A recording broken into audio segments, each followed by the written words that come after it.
Assalamualaikum warahmatullahi wabarakatuh. Selamat sore pemirsa, apa kabar Anda di sore hari ini? Senang sekali kami hadir kembali menjumpai Anda dalam program Sumut Menyapa segmen Kupas Tuntas. Kembali lagi bersama saya Muhammad Azril Nasution. Ya pemirsa, kontestasi Pilkada serentak tahun 2024 sejatinya akan digelar pada bulan November mendatang.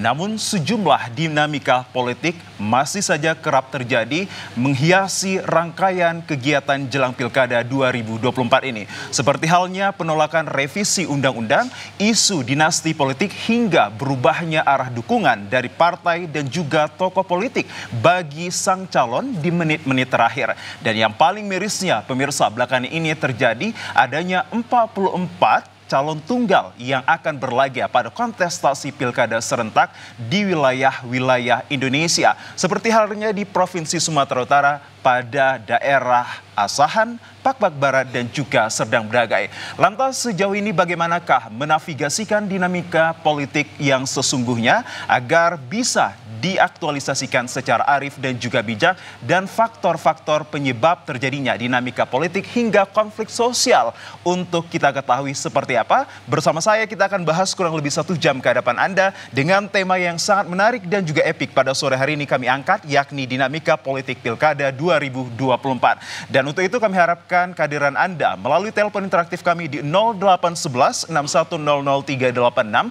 sekali lagi di 0811 6100 0386.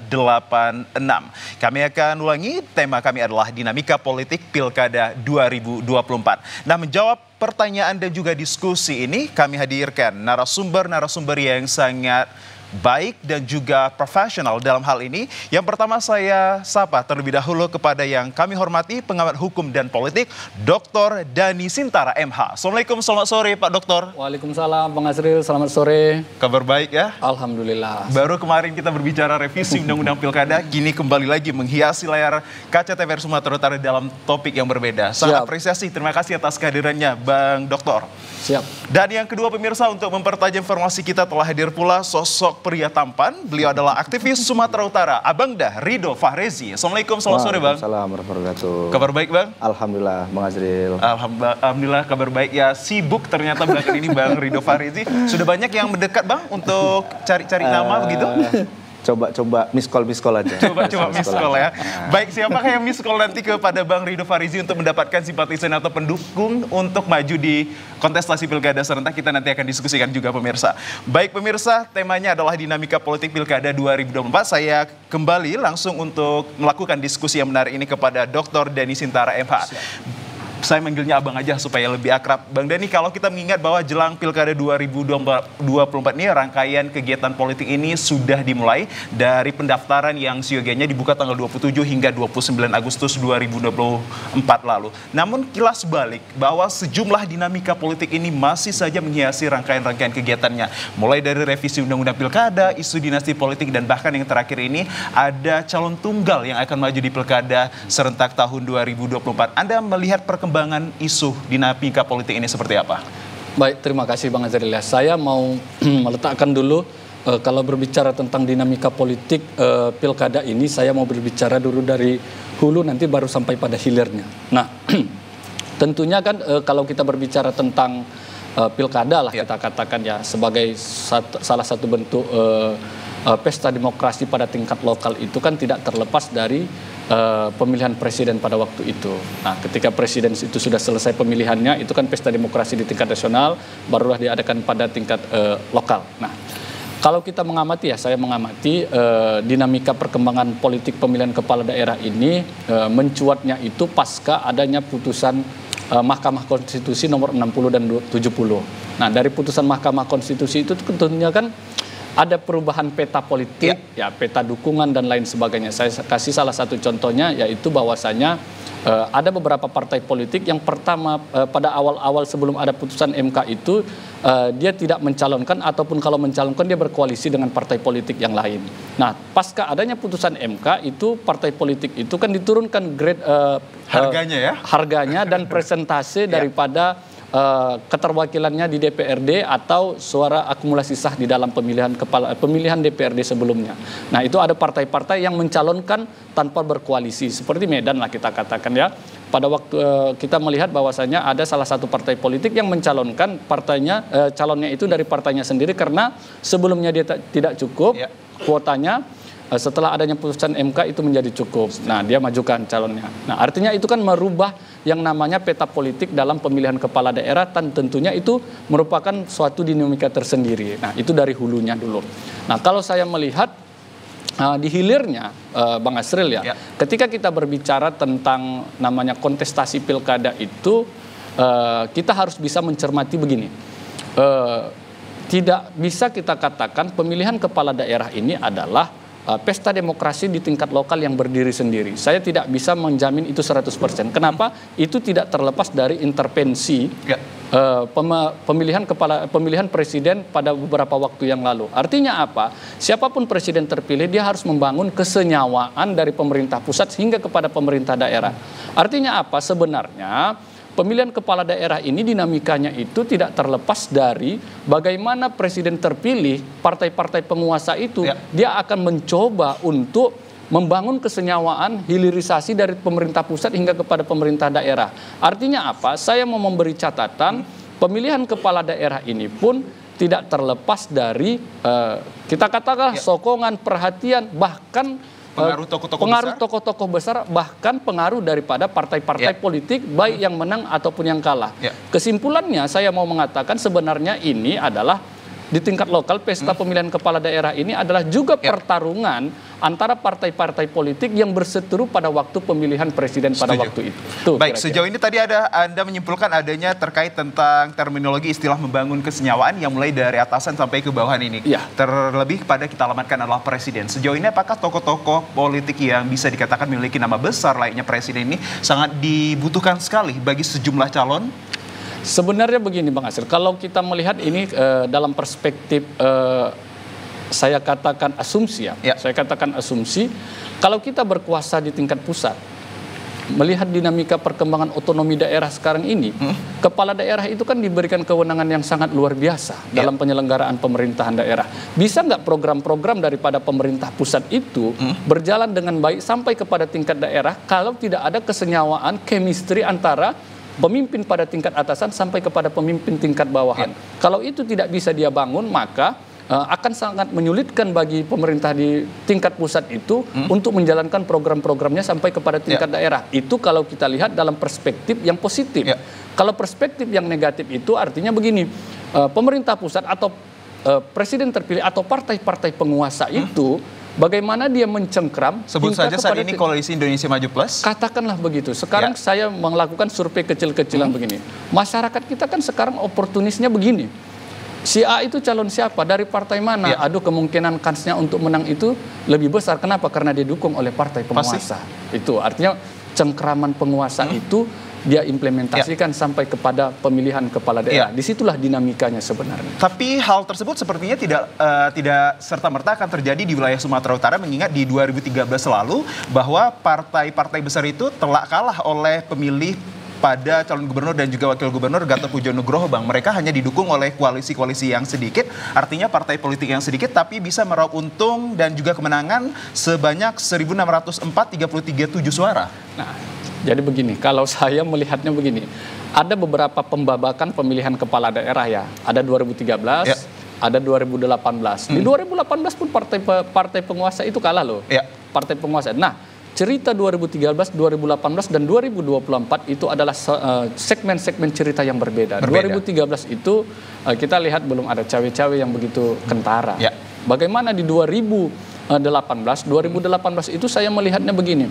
Ini pendapat pribadi saya ya. Ketika partai penguasa pada waktu itu ingin menang, dia pasti bisa menang. Kenapa? Karena waktu itu dia calonkan pertama, calon kepala daerahnya yang diusung oleh partai penguasa itu bukanlah putra daerah, bukan putra lokal.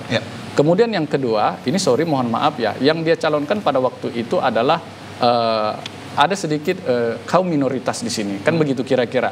Nah, kalau waktu itu dia calonkan putra daerah dan dari kaum mayoritas, saya yakin partai penguasa waktu itu bisa menang. Dan ingat, yang bertarung di Pilkada Sumatera Utara pada waktu itu bukan siapa-siapa. Tapi kalau di saat ini yang akan bertarung pada Sumatera Utara ini adalah ini kan menantu Presiden Republik Indonesia Joko Widodo. Nah, apakah ini akan peluang besar untuk kembali ia memenangkan kontestasi gubernur? Saya yakin. Kalau melihatnya begini, pertama dari sisi dukungan partai politik dulu ya. Kalau itu pun kalau ceritanya mesin partai itu bekerja. Kalau bercerita dari sisi konstituennya ya. Nah, kansnya itu apalagi ini kan head to head ini, dua pasang.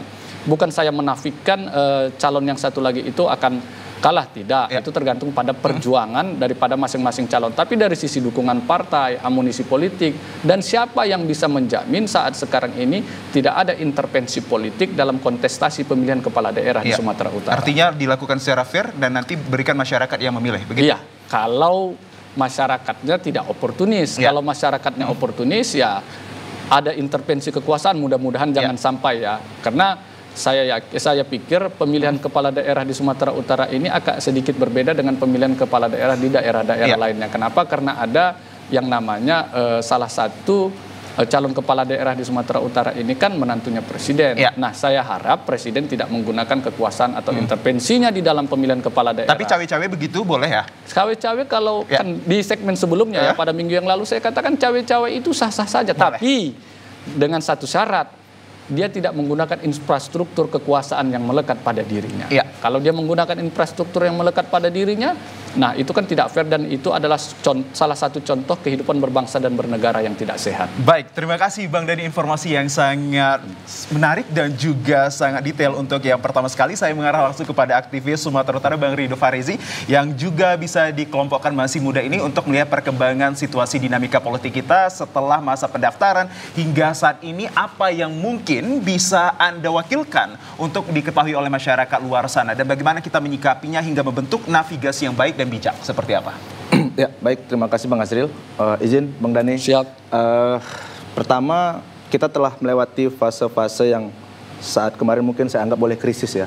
Dengan coba diadunya dua keputusan dengan keputusan Mahkamah Agung dan Mahkamah Konstitusi. Dan alhamdulillah pemerintah dan seluruh stakeholder menerima keputusan Mahkamah Konstitusi kemarin. Yang kedua, bicara terkait perkembangan dinamika politik pilkada, khususnya Sumatera Utara dan kota kabupaten yang ada di Sumatera Utara, saya secara pribadi khususnya di kalangan mahasiswa dan aktivis melihat bahwa ini sesuatu yang sebenarnya kalau boleh dibilang sebenarnya udah tahu juga jalan cerita akhirnya. Udah seperti tersetting. Iya, udah tahu jalan cerita akhirnya. Menurut pandangan saya pribadi, Bang. Kenapa? Karena itu tadi tidak bisa dinafikan adanya variabel-variabel di tingkat politik elit nasional yang bisa turun ke daerah Sumatera Utara khususnya. Mengubah pada menit-menit terakhir ya? Menit-menit terakhir. Walaupun kita lihat hari ini seperti saya sepakat seperti yang disampaikan Bang Dhani tadi, ini sebenarnya perseteruan kalau di Sumut ini antara kelompok yang kalah di Pilpres sama kelompok yang menang di Pilpres ceritanya Bang gitu. Itu yang pertama, yang kedua. Yang ketiga, terkait Sumatera Utara juga ini kan cukup asiknya sebenarnya karena kedua kandidat ini adalah dua tokoh yang boleh kita bilang yang diterima oleh para kelompok-kelompok pemilihnya, Bang. Bukan sesuatu hal yang baru nih muncul di Sumatera Utara. Contohnya kita sebut Bang Bobi adalah wali kota Medan hari ini yang menjabat. Kemudian Pak Edi Rahmayadi adalah petahana gubernur sebelumnya gitu. Punya kelompok-kelompok pemilih pastinya kan gitu.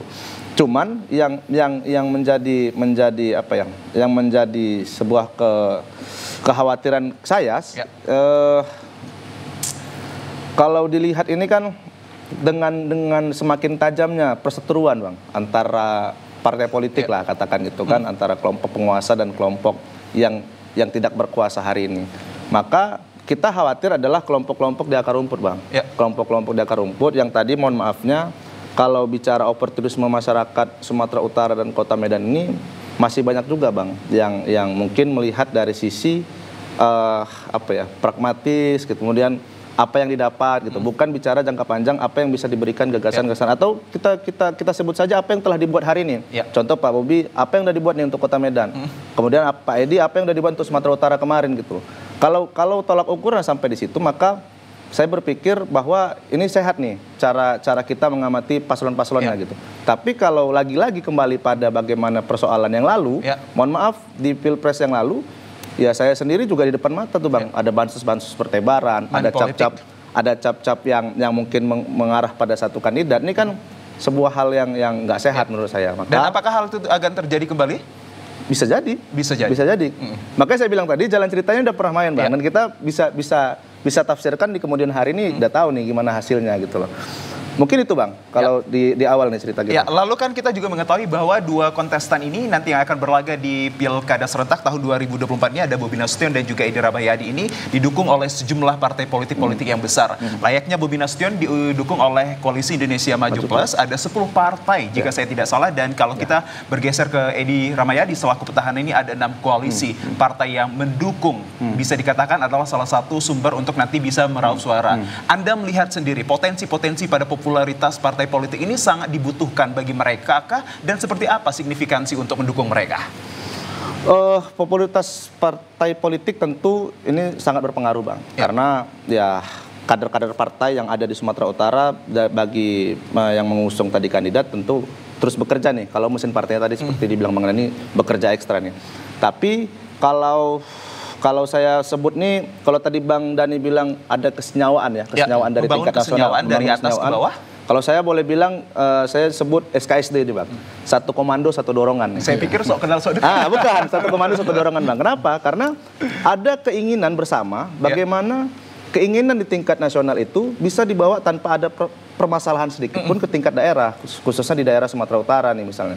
Jadi kalau dia presiden terpilih kemarin adalah dari Plus, maka ya kita lihat saja gambarannya hari ini tidak sedikit juga, tidak hanya Sumatera Utara, tapi juga daerah-daerah wilayah lain itu juga banyak didukung oleh Plus yang utuh yang utuh. Nah, bicara soal partai politik dan juga variabel partai politik ini bagaimana berpengaruhnya untuk kandidasi di Sumatera Utara ini, sekali lagi saya boleh bilang bahwa popularitas dari partai politik dan juga yang terjadi kemarin di Pilpres kemarin, bagaimana misalnya adanya koalisi perubahan, kemudian ada beberapa partai yang belok, itu kan menjadi opini tersendiri nih, Bang, bagi masyarakat. Memandang partai A ternyata tidak tulus kata masyarakat gitu, atau tidak sepenuhnya nih mendukung kandidat presiden yang kemarin karena bisa-bisanya hari ini gabung malah nih ke Koalisi Indonesia Maju Plus, kira-kira gitu. Nah, maka nanti balik lagi kepada sosoknya, kalau saya bilang. Tidak hanya terpaku pada partai politiknya tadi yang mungkin popularitasnya tinggi. Kita boleh lihat misalnya di DPRD Sumatera Utara, ada beberapa partai yang mungkin memiliki banyak kursi, tapi belum tentu hari ini gambaran masyarakat terhadap partai politik itu bisa sama, Bang. Karakteristik masyarakat Sumatera Utara untuk bisa memilih kontestan nanti yang akan berlaga ini seperti apa? Kriteria yang sepertinya mungkin ini bisa menjadi pemenang nantinya. Yang pertama, saya coba kategorikan dua nih, Bang. Ada kelompok masyarakat yang menganggap bahwa tidak ada politik dinasti, bukan pro ya, tidak ada politik dinasti. Ada kelompok masyarakat yang menganggap bahwa anti politik dinasti, tolak politik dinasti. Jadi sederhananya bahwa dengan adanya narasi-narasi seperti itu, ya masyarakat tinggal pada akhirnya memilih berdasarkan situasi-situasi tertentu yang kemarin udah terjadi, Bang. Ini kandidat yang ini nih, anak menantunya presiden nih, politik dinasti kita jangan pilih ini misalnya. Nah, yang ini yang hari ini jadi oposisi nih, anti politik dinasti, tinggal itu, Bang, gitu. Ya, lantas bagaimana pemirsa kebutuhan dari para pemilih nantinya untuk bisa probabilitas kemenangan diraup oleh kontestan? Sesaat lagi kami akan hadirkan.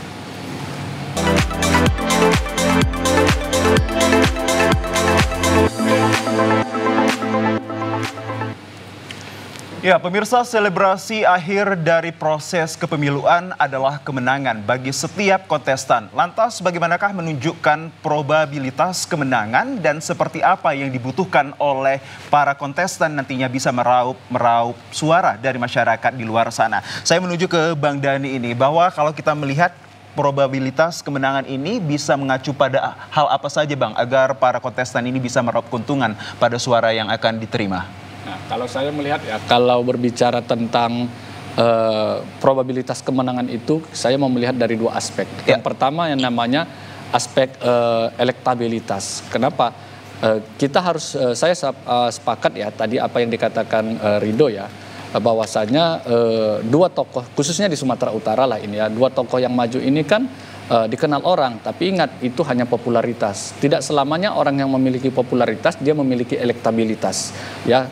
Misalnya si A itu sangat terkenal, tapi dalam kontestasi belum tentu dia dipilih orang. Nah, untuk meningkatkan yang namanya elektabilitas itu kan ada beberapa faktor yang harus dipenuhi. Nah, beberapa faktor itu salah satunya adalah seyogyanya ya. Ini kita berbicara konteks hukum dan politik hukum dalam konteks yang dasainya ya, yang harusnya elektabilitas itu di samping calon itu sudah memiliki popularitas, tapi didukung oleh kinerja mesin-mesin partai politik yang menjadi pendukung dalam maju di kontestasi pemilihan kepala daerah. Nah, yang bikin kita herannya itu kajian asumsi saya sementara. Nah, yang bikin saya herannya ternyata partai-partai politik yang menjadi pengusung kepala daerah khususnya di Sumatera Utara ini dalam perhelatan akbar pemilihan gubernur itu saya melihat ya ini saya melihat ya partai politik itu seakan-akan kehilangan kepercayaan dirinya dan itu menambah dinamika tersendiri dalam politik pilkada. Kenapa saya katakan kehilangan kepercayaan dirinya? Tidak satupun partai politik di pilkada Sumatera Utara ini yang mengusung kadernya. Ya. Tidak ada kader yang diusung. Itu artinya apa? Asumsi saya yang pertama, apakah partai politik yang bersangkutan tidak memiliki kader partai politiknya?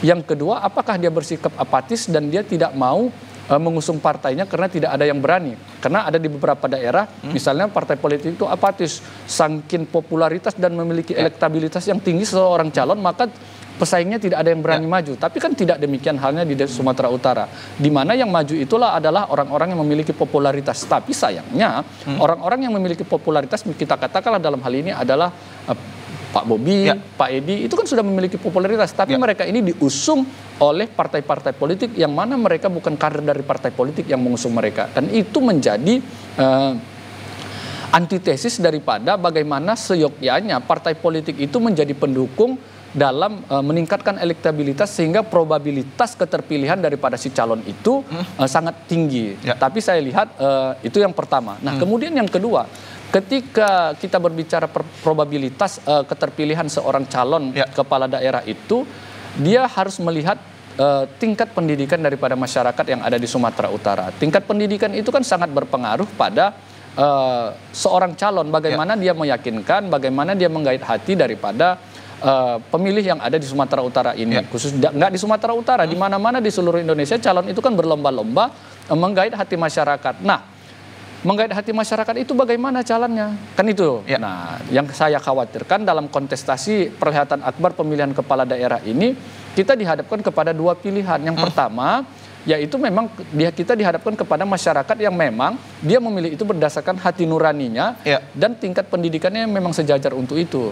Dan yang kedua yang kita khawatirkan adalah bagaimana seorang calon itu meningkatkan elektabilitasnya dengan menggunakan hal-hal yang negatif. Misalnya kita katakanlah tidak menutup kemungkinan di beberapa daerah, dan itu sering kita lihat terjadi yang namanya money politik. Dan kalau itu digunakan, dan itu tidak menutup kemungkinan digunakan, dan siapa yang bisa menggunakan ya si calon itu. Makanya kos politik untuk mencalon kepala daerah itu sangat tinggi. Jadi untuk meningkatkan elektabilitas itu, kalau pertanyaan Bang Asril tadi ada dua, saya lihat. Ada yang positif, ada yang negatif. Yang negatifnya itu adalah bagaimana mereka menggunakan money politik, mereka menggunakan infrastruktur kalau dia petahana, itu yang negatif. Nah, kalau yang positifnya bagaimana meningkatkan elektabilitas itu, dia menggait hati masyarakat, mesin partainya bekerja, dan dia bisa menghujam ke dalam benak masyarakat itu tentang visi misi yang dia jalankan ketika dia terpilih sebagai kepala daerah. Baik, sejauh ini elektabilitas dan juga bisa dikatakan adalah popularitas dari kedua kontestan ini, yang mana lebih dominan untuk bisa nanti menggait hati para masyarakat? Kalau saya melihat popularitas, dua-duanya ini sama-sama memiliki popularitas. Apa yang bisa Anda katakan indikatornya mereka memiliki popularitas? Kalau popularitas itu kan siapa yang tak kenal Pak Bobi dan Pak Edi di Sumatera Utara? Itu kan popularitas. Popularitas itu kan artinya kita dikenal oleh seluruh orang. Pak Edi itu popularitasnya tinggi. Kenapa? Siapa yang tidak kenal di Sumatera Utara? Karena dia adalah petahana, gubernur Sumatera Utara. Kemudian Pak Bobi juga adalah petahana wali kota Medan, di mana Medan itu adalah ibu kotanya Sumatera Utara. Nah, artinya apa? Setiap masyarakat di Sumatera Utara mengenal kedua tokoh ini. Nah, itu terkait dengan popularitas. Saya kasih contoh misalnya begini.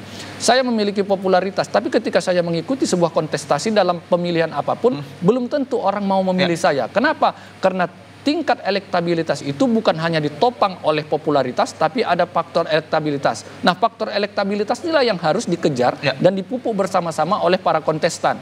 Misalnya mereka mau menggunakan apa sehingga masyarakat memilih mereka. Jangan sampai ya, saya kasih sebuah analogi begini Bang Azril. Saya teringat apa yang, jangan sampai ya, mudah-mudahan.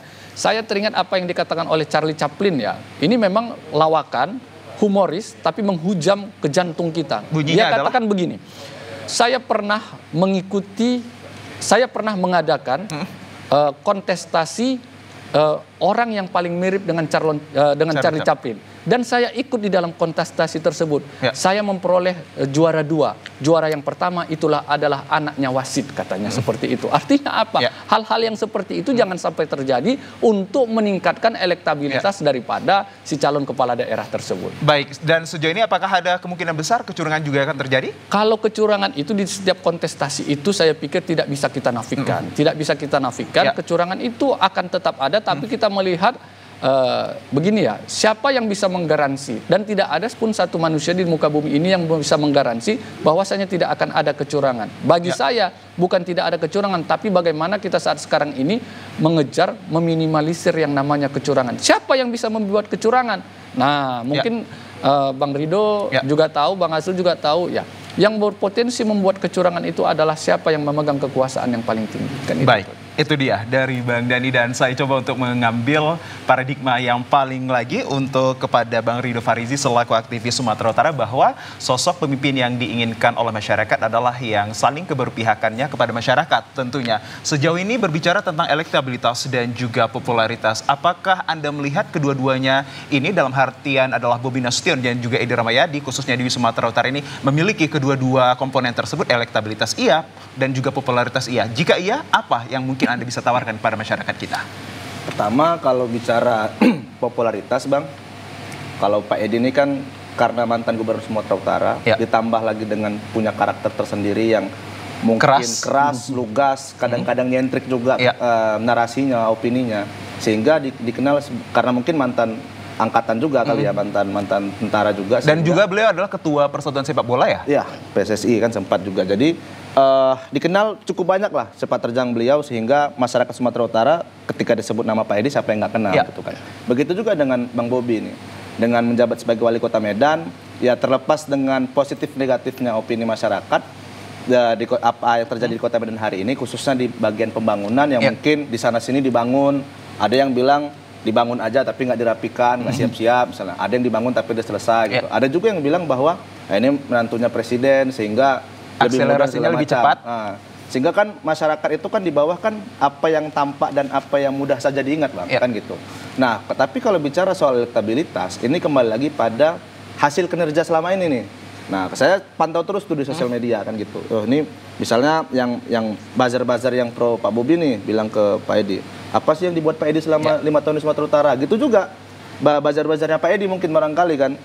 Emang selama ini pembangunannya udah selesai semua tuh. Lihat tuh lapangan Merdeka misalnya. Lihat tuh pembangunan di sana-sini yang hari ini nggak kunjung selesai juga gitu. Jadi kalau bicara elektabilitas, kembali lagi di kalimat saya yang awal Bang, bahwa kedua ini punya kelompok pemilihnya masing-masing yang dari dulu kemarin tuh. Nah, tinggal lagi bagaimana meraup dan menggait hati masyarakat, khususnya yang hari ini masih abu-abu nih, atau kelompok pemilih yang kemarin mungkin tidak juga mendukung Pak Edi di Sumatera Utara, dan juga mungkin di Kota Medan mendukung Pak Bobi, tapi ada yang kecewa tuh misalnya. Nah, jadi tinggal lagi bagaimana kelompok-kelompok pemilih yang hari ini, apalagi kelompok pemilih pemula yang kemarin di Pilkada Sumut sebelumnya juga belum ada kesempatan untuk memilih. Nah, hari ini bisa menentukan kemana nih, bahwa hari ini satu pilihannya adalah didukung oleh sekelompok besar kelompok penguasa, Tim Plus tadi, dan yang satu adalah kelompok oposisi. Nah, tinggal pilihannya itu aja nih Bang. Tapi pendukung tersebut harus berdasarkan dari tingkat pendidikan politik yang juga setara Bang. Seperti halnya bahwa per Juli kemarin saya mendapatkan informasi jumlah daftar pemilih tetap di Sumut itu untuk Pileg 2024 adalah 10.853.000-an. Tentu klasifikasi ini akan berbeda dengan hal gender, juga mempengaruhi terhadap satu bentuk kontestan yang akan maju dan juga pemahaman-pemahaman tingkat pendidikan politik mereka. Apakah Anda setuju juga bahwa nanti dari 10 juta ini, bahwa yang kedua-dua kontestan ini juga belum tentu nanti meraup untung suara 50-50? Ya, belum tentu. Belum tentu. Dan apa yang menjadikan Anda mengatakan belum tentu nantinya Bang? Adakah alasan-alasan lain yang mungkin mewakili hati masyarakat khususnya kaum muda? Ya, jadi saya mungkin, tapi mohon maaf jangan dianggap bahwa ketika saya bicara ini saya sudah menentukan arah nih ya, pilihan kemana ini belum. Sebenarnya siapa penentu arahnya Bang? Mau kemana ini arah tujuannya? Sebelumnya itu supaya diluruskan gitu kan Bang. Jadi berulang kali saya bilang sama teman-teman bahwa juga tidak berarti juga yang ini kan kita mewakili anak-anak muda nih Bang, kan gitu aktivis Sumatera Utara ini kita mewakili anak muda. Jadi bicara soal muda itu bukan bicara hanya soal usia secara biologis kan gitu, tapi soal bagaimana dampaknya bagi anak-anak muda nanti kalau udah jadi itu. Nah, dan hari ini keduanya udah pernah jadi nih.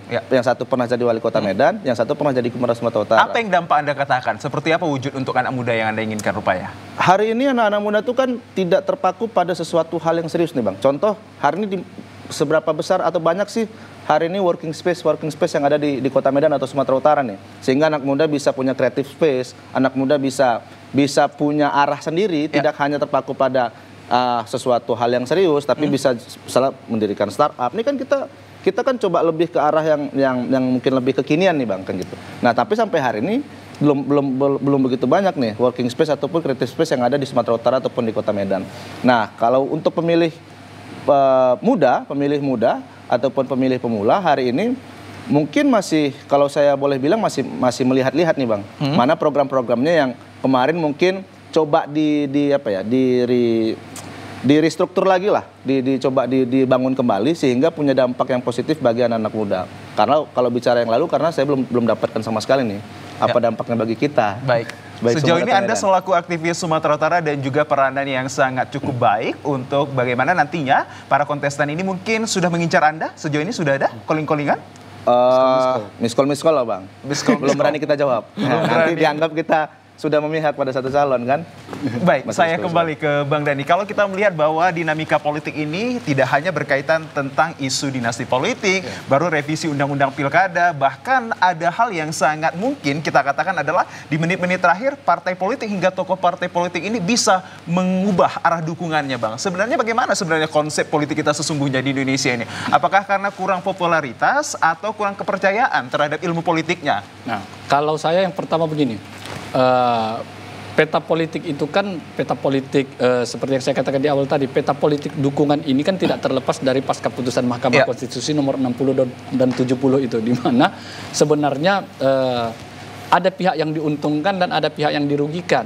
Nah, pihak yang diuntungkan dan pihak yang dirugikan ini kan tentunya sangat berdampak kepada kontestasi politik kita dalam dukungan terhadap calon kepala daerah. Di mana yang sebelumnya partai politik itu tidak bisa mencalonkan kepala daerah karena tidak mencapai persentase daripada yang ditentukan dalam Undang-Undang Nomor 10 Tahun 2016, kemudian menjadi bisa, maka daripada berkoalisi dan lebih baik dia mengusung sendiri, dan itu kan terjadi di Pilkada Kota Medan ya, di mana ada satu partai politik yang mengusung calonnya sendiri, dan saya sangat apresiasi ya.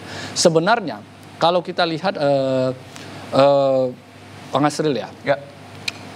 Yang tidak masuk di akal saya saat sekarang ini ya, Bang Ridho ya izin, yang tidak masuk di akal saya sebagai orang hukum tata negara itu adalah ketika ada partai politik yang mengusung kadernya, ya, yang tidak mengusung kadernya di dalam kontestasi pemilihan kepala daerah. Kenapa? Kita kembali ke hitoh pengertian partai politik itu sendiri.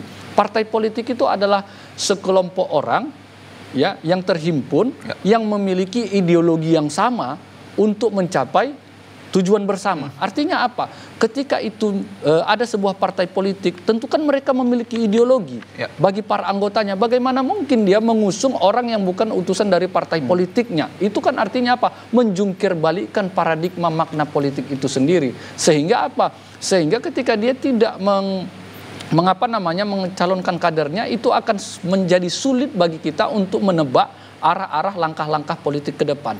Kita katakan contohnya begini, Koalisi Indonesia Maju misalnya, Koalisi Indonesia Maju, kesenyawaan tadi, betul. Kemudian faktor yang kedua itu adalah bagaimana Koalisi Indonesia Maju, calon presiden terpilih itu untuk membangun kesenyawaan sehingga kepada tingkat daerah. Ternyata itu tidak berjalan dengan mulus. Kenapa? Karena ada beberapa daerah yang di Koalisi Indonesia Maju pun ternyata memberikan dukungan yang berbeda pada saat pemilihan kepala daerah dengan Koalisi Indonesia Maju, bahkan yang berseberangan pada waktu itu pada saat pemilihan presiden bahkan menyatu. Artinya apa? Ada bargaining politik yang tidak bisa dihindarkan di situ sebenarnya. Tawar-menawar ya? Tawar-menawar. Apakah itu tawar-menawarnya itu kita ambil dalam sisi positifnya lah. Tawar-menawarnya itu misalnya kamu dukung si A, wakilnya saya dari partai kami, dan itu kan masih dalam konteks-konteks yang positif ya. Yang kita khawatirkan saat sekarang ini adalah bagaimana ketika ada partai politik yang cukup syarat tapi tidak mengajukan kadernya, dan ternyata ada bargaining politik yang negatif di situ. Saya kebetulan begini, Bang Asril, disertasi S3 saya itu novelty-nya itu adalah bagaimana perjalanan sebuah negara itu yang ada 3 bentuknya. Ada searah positif, ada searah negatif, ada positif dan negatif. Yang kita khawatirkan ini adalah bagaimana kompromi politik itu dibangun dengan tujuan searah negatif. Artinya ada deal-deal politik yang justru di situ mencoba membangun sebuah sistem ketatanegaraan yang tidak sehat. Apakah dengan secara sederhana adalah dinasti politik yang Anda katakan? Bisa jadi dinasti politik, bisa jadi bargaining politik dalam konteks misalnya money politik dan lain sebagainya. Tidak menutup kemungkinan. Baik, lantas bagaimanakah sebenarnya untuk menjaring sosok kepemimpinan ataupun menjadi seorang pemimpin di Pilkada 2024 ini? Apakah partai politik meminta mahar lebih? Sesaat lagi.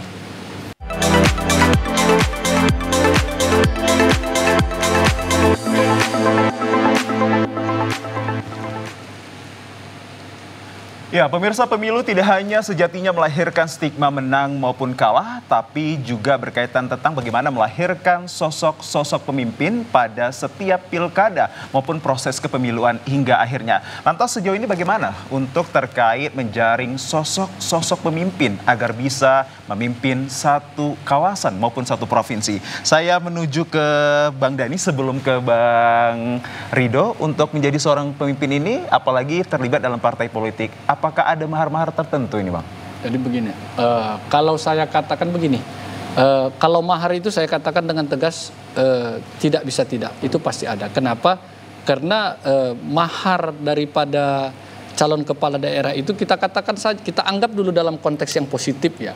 Dalam konteks yang positif itu artinya digunakan untuk sebaik-baiknya. Karena begini, sistem pemilihan kepala daerah kita itu mewajibkan kita memiliki high cost yang tinggi, high cost ya. Biaya yang sangat mahal. Saya kasih contoh begini, bagaimana mungkin partai politik misalnya tidak melakukan bargaining politik dengan calon kepala daerah yang akan dia usung. Kenapa? Karena itu wajib dia penuhi. Contoh kecilnya seperti ini. Bang Hasil bayangkan ada 33 kabupaten kota yang ada di Sumatera Utara. Ada berapa puluh ribu TPS yang ada di Sumatera Utara. Bagaimana mungkin tidak ada kos politik, tidak ada bargaining politik, tidak ada permintaan-permintaan dalam bentuk kita katakanlah nominal, kalau tidak digunakan untuk yang namanya menjaga uang-uang saksi yang ada di setiap TPS yang ada di Indonesia. Artinya apa? Mau tidak mau, suka tidak suka, calon kepala daerah itu harus mengeluarkan high cost harus mengeluarkan biaya politik yang tinggi. Itu masih hal-hal yang positif, belum lagi biaya perjalanan kampanye, itu yang kedua. Yang ketiga, misalnya belum lagi ditambah oportunitas masyarakat kita yang saya katakan yang ini mohon maaf ya, yang tingkat pendidikannya itu tidak bisa mencerna apa sebenarnya dampak daripada pemilihan kepala daerah ketika kita salah pilih, sehingga dia bersifat apatis. Misalnya aku kalau nggak ada diberi sesuatu, baik dalam bentuk uang atau barang, aku tidak akan memilih. Golput ini golput. Dan ini kan menjadi swing voter, dan disitulah kesempatan kalau orang mau berbuat jahat, dia masuk kepada swing voter itu yang belum menentukan pilihannya, yang kalau dia mau memilih, dia harus menerima sesuatu, dan itu kan menimbulkan biaya yang tinggi. Dan tentunya untuk mengeluarkan biaya yang tinggi itu kan ada bargaining politik antara si calon kepala daerah yang akan diusung dengan partai politik yang akan mengusung dia. Sebenarnya itu sangat sulit bagi saya. Jadi begini, Bang Hasil, biaya yang tinggi itu tidak akan pernah kita terhindarkan dalam kontestasi pemilihan kepala daerah sepanjang sistem politik pemilihan kepala daerah kita masih seperti ini. Baik, itu kira-kira. Itu dia, pasti ada istilahnya juga bargaining tadi ya, tawar-menawar. Saya kembali ke Bang Rido, kalau berbicara tentang untuk memilih sosok pemimpin ini, kalau di anak muda saat ini Bang, khususnya Abang dan juga rekan-rekan bahkan kelompok milenial Z ini, hal yang paling utama untuk bisa secara langsung menilai itu apa? Yang pertama pasti rekam jejak, ya kan? Rekam jejak dari kedua kandidat ini sejauh ini ketika menjabat, apalagi sama-sama pernah menjabat nih, udah apa yang dibuat.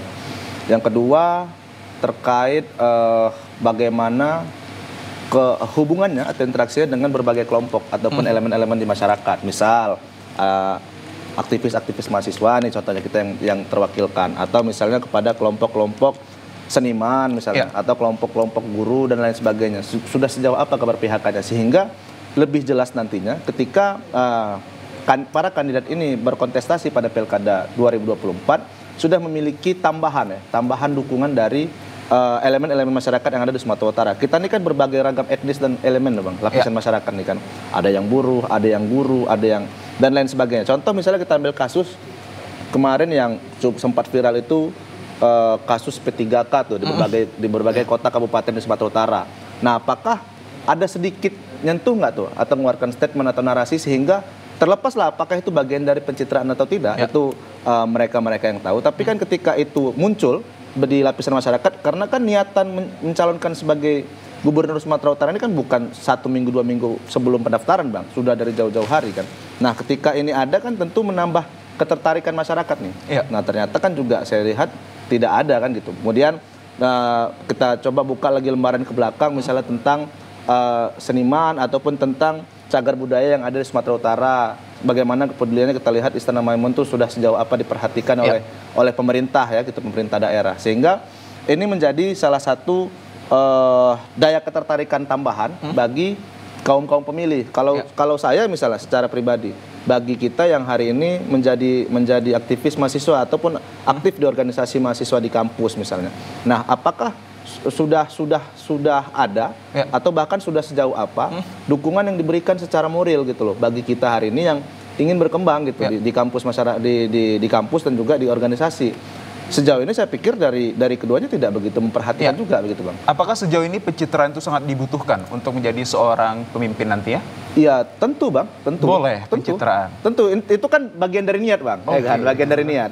Terlepas kalau dia memang niatnya adalah hanya sekedar pencitraan, tapi ketika sudah jadi lupa, itu ya urusan beliau kan gitu. Tapi kembali lagi pada persoalan gagasan yang dibangun dan juga program yang ingin diberikan bagi elemen-elemen masyarakat tadi gitu loh. Ya itu tadi misalnya berbagai kelompok mahasiswa, kelompok guru dan lain sebagainya. Ketika itu ada maka menjadi daya tambah tersendiri.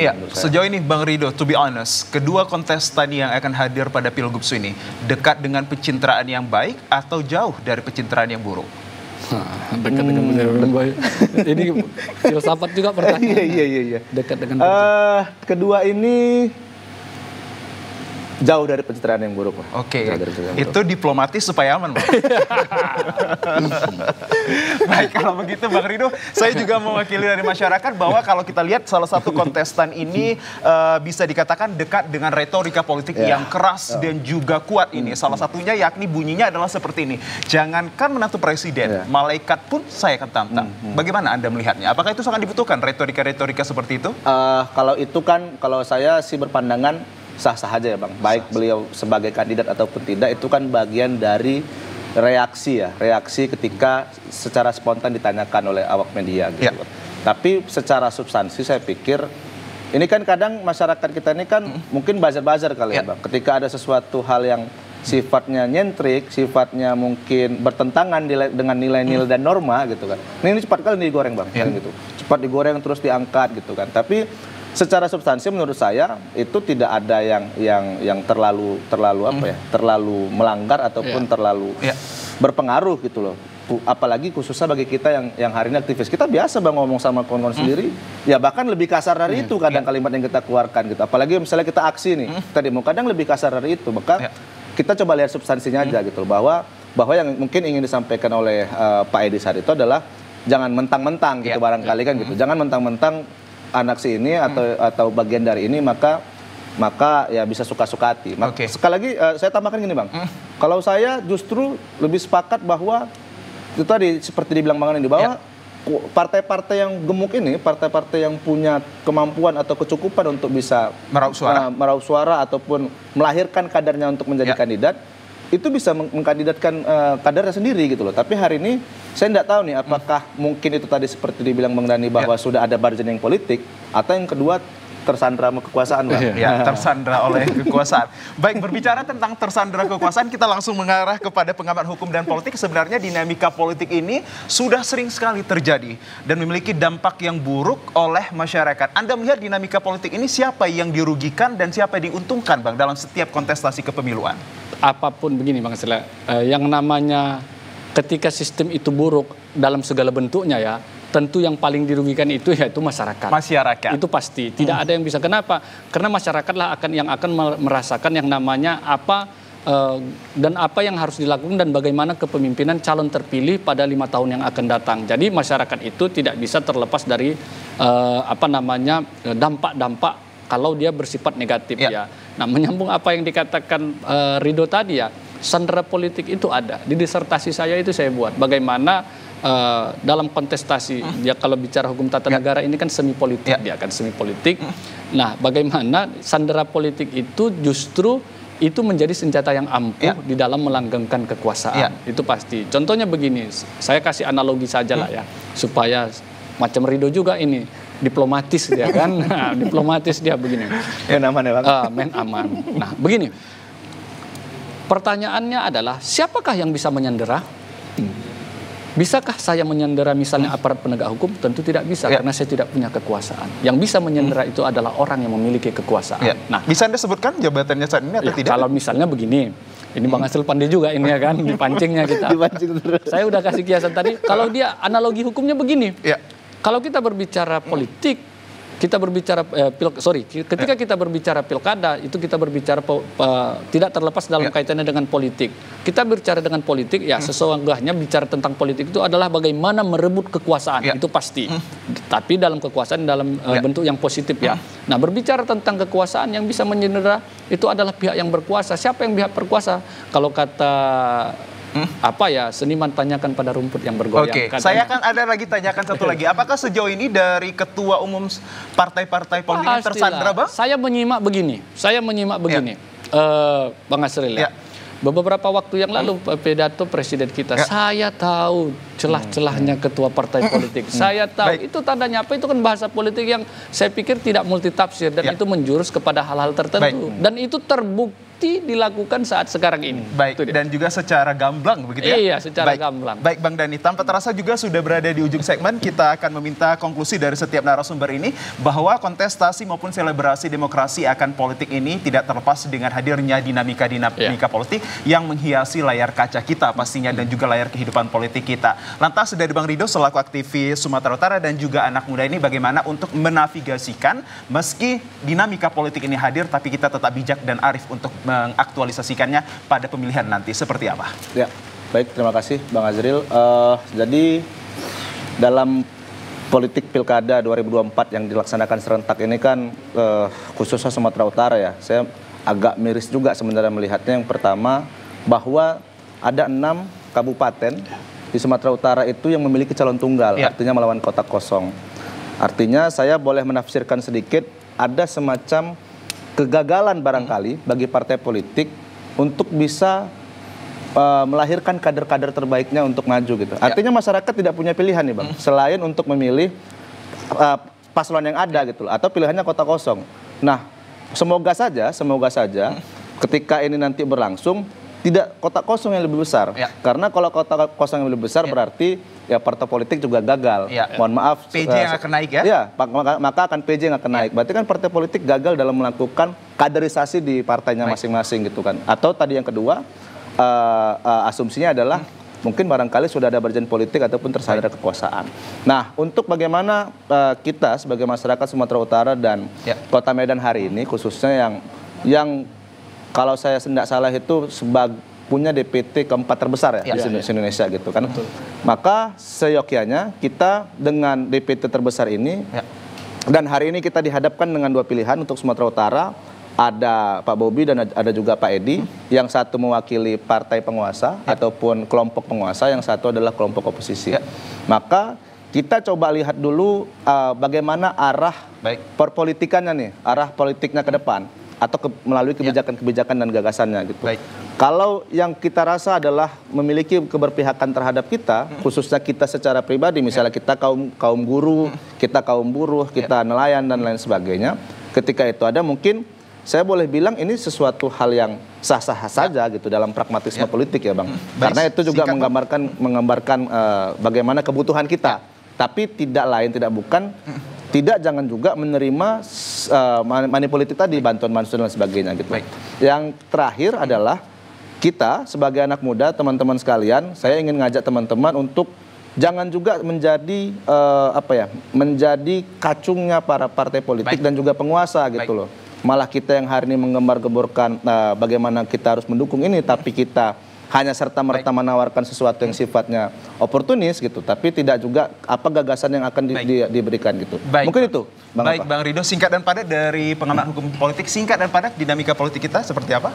Nah, sebenarnya ketika kita berbicara dinamika politik, apapun dinamika politik yang saat sekarang ini terjadi, kalau itu berbentuk hal negatif, itu tidak terlepas dari kesalahan partai politik. Kenapa? Seyogyanya fungsi partai politik itu adalah untuk memberikan sebagai sarana pendidikan politik. Jadi jangan partai politik itu muncul pada saat-saat mau kontestasi pemilihan dalam bentuk apapun.